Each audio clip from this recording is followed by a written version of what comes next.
ఏపీలో అధికారంలోకి వస్తే తాము అమలు చేయబోయే పథకాలను ఎన్డీఏ కూటమి సూపర్ 6 పేరుతో ప్రకటించింది. చంద్రబాబు నాయుడు ముఖ్యమంత్రిగా బాధ్యతలు స్వీకరించిన తర్వాత తొలి సంతకం పింఛన్ల పెంపుపై చేశారు.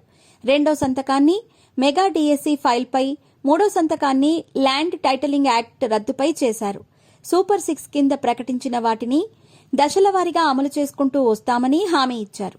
సూపర్ 6లో మహిళలకు ఆర్టీసీలో ఉచిత ప్రయాణం ఉంది.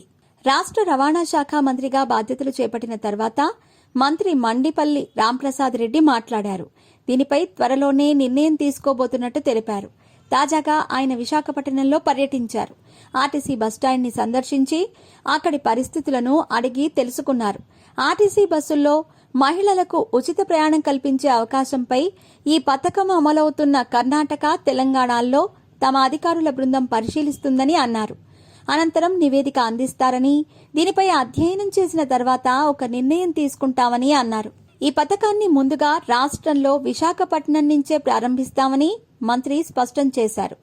ఆర్టీసీ విలీనం విషయం గత ముఖ్యమంత్రి జగన్ ఇష్టారాజ్యంగా వ్యవహరించారని మంత్రి మండిపడ్డారు.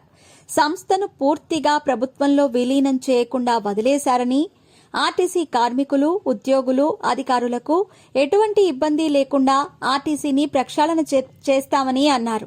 త్వరలోనే ఎలక్ట్రిక్ బస్సులను కొనుగోలు చేస్తామన్నారు. రాష్ట్రంలో వైఎస్ జగన్ తర్వాత రాష్ట్రాన్ని ఎక్కువగా దోచుకుంది పెద్దిరెడ్డి రామచంద్రారెడ్డి అని ధ్వజమెత్తారు. 1985-90లో పెద్దిరెడ్డిది సామాన్య కుటుంబమని, ఇప్పుడు వేల కోట్ల రూపాయలు కూడబెట్టారని, రాష్ట్రంలోని గనులు, ఖనిజాలను పెద్దిరెడ్డి తవ్వేశారని చెప్పారు.